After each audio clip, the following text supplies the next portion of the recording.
J'ai divorcé et je suis revenu vivre seul dans le Hertfordshire. Il fait un froid glacial ici. Au moindre coup de vent, tout le corps se recroqueville. Je n'ose même pas allumer le chauffage. Chaque matin, je dois insérer des pièces pour obtenir 1 heure d'électricité. Quand les lumières du sapin de Noël se sont allumées dans la maison, je suis resté là à les regarder un moment. Dans ma tête, il n'y avait que l'image de ma femme et de ma fille qui devaient venir me voir dans quelques jours. J'avais même préparé leurs cadeaux, bien sagement posés sous le petit sapin. Mais cette chaleur fragile a vite été étouffée par le froid. Je n'en pouvais plus. Alors j'ai serré la bouilloire électrique contre moi pour me réchauffer. À peine mon corps avait-il repris un peu de chaleur que le téléphone a sonné. Le signal était exécrable. Je n'ai eu d'autre choix que de sortir, affronter le vent glacé pour répondre. Au bout du fil, c'était mon ex-femme. Elle n'a pas parlé de notre rencontre. Elle a simplement dit que, avec son nouveau compagnon, ils avaient prévu d'emmener notre fille passer Noël dans sa villa de vacances et qu'elle ne viendrait donc pas me voir. J'ai jeté un regard derrière moi, vers cette petite maison délabrée. Le vent s'y engouffrait de partout et en un instant, je n'ai plus trouvé la force de protester. Elle a ensuite ajouté que notre fille venait d'être admise à la Sorbonne. Les frais de scolarité étaient assez élevés, mais son nouveau compagnon s'entendait bien avec l'enfant et était prêt à payer cette somme de sa propre poche. J'ai fait bonne figure, affirmant que je pouvais assumer ses dépenses. Mais à peine ces mots prononcés, mon sourire s'est figé.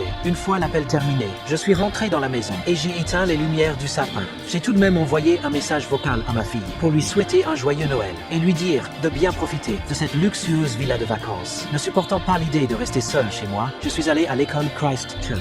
Aujourd'hui s'y tenait la représentation annuelle de la Nativité. Dès mon arrivée, j'ai été envoyé dans tous les sens. Tantôt les accessoires étaient mal placés, tantôt il manquait des panneaux ou de la paille. Même l'ampoule de l'étoile de Noël ne fonctionnait plus. L'organisateur m'a aussi prévenu qu'une mère viendrait aujourd'hui, avec son bébé de 8 mois, pour incarner l'enfant Jésus dans la crèche. Peu après, le directeur m'a convoqué dans son bureau et m'a annoncé sans détour que c'était mon dernier jour de travail à l'école. Je suis resté planté là, sans savoir quoi répondre. Avant le début du spectacle, j'ai remarqué un bébé devant l'entrée de l'école. La mère, elle, était introuvable. Je n'y ai pas réfléchi davantage, pensant qu'il s'agissait du petit acteur pour la représentation. Je l'ai donc installé au centre de la scène, dans la crèche. Pendant le spectacle, je m'occupais de diverses tâches en coulisses, tout en sortant discrètement mon téléphone pour chercher le montant des frais universitaires de ma fille. Lorsque j'ai vu que l'année coûtait 9000 livres sterling, mes jambes ont failli céder. J'ai ensuite regardé mon compte bancaire. Il ne me restait plus que 200 livres, même pas de quoi couvrir une fraction de la somme. C'est à ce moment-là que j'ai reçu un appel d'une société de gardiennage. Ils m'ont expliqué qu'un poste temporaire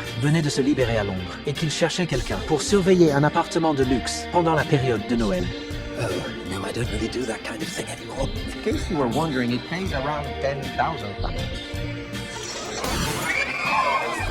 Après la fin de la représentation, je m'apprêtais à fermer et partir lorsque des pleurs de bébé ont retenti dans la salle. J'ai couru vers la scène et j'ai découvert que le nourrisson que j'avais placé dans la crèche était toujours allongé là,